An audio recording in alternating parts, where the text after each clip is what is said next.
Баршаңызға сәлем достар, қош келдіңіздер менің каналыма. Бүгін мен сіздермен медовый торт рецебін бөлісетін боламын. Осы видеоны соңына дейін қарап, каналыма тіркеліп, лайк басып комментарий жазуды ұмытпаңыздар. Бізге керек ингредиенттерді айтып өтейін. Ұн, жұмыртқа, сармай, қант, сгущенка, бал, шоколад, сүт, ас содасы және тұз.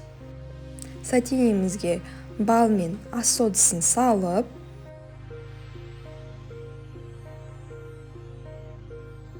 отқа қойып, қызарғанша қайнатамыз.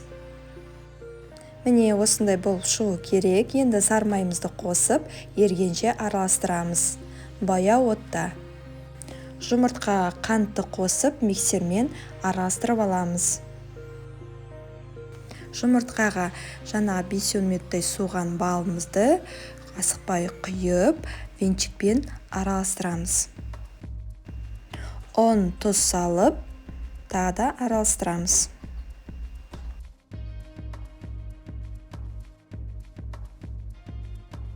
Противенді алдын ала дайындап қойдым.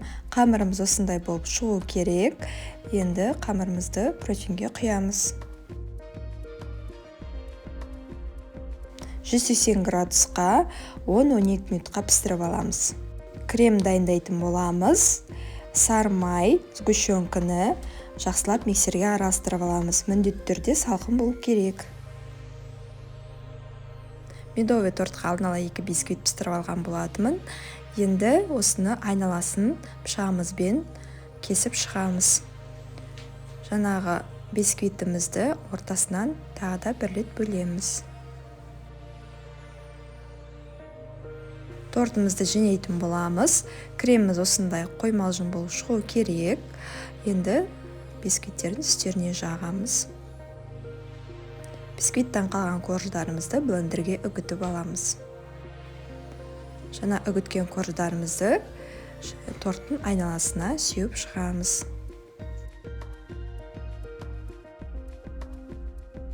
Шоколадты глазурь дайындаймыз. 2 ас қасық сүтке шоколадты қосып, отқа қойып, араластырып тұрамыз шоколадымыз ергенше. Шоколадты глазурьімді кондитерский мешокқа салып алдым. Енді медовый торттың үстіне осы айтып, әдемілеп шығуға болады. Міне достар, біздің медовый торт дайын болды. Осы рецептпен міндетті түрде дайындап көріңіздер. Видеоны соңына дейін қарағаныңыздар үшін көп-көп рахмет. Сіздермен болған Гүлсезім.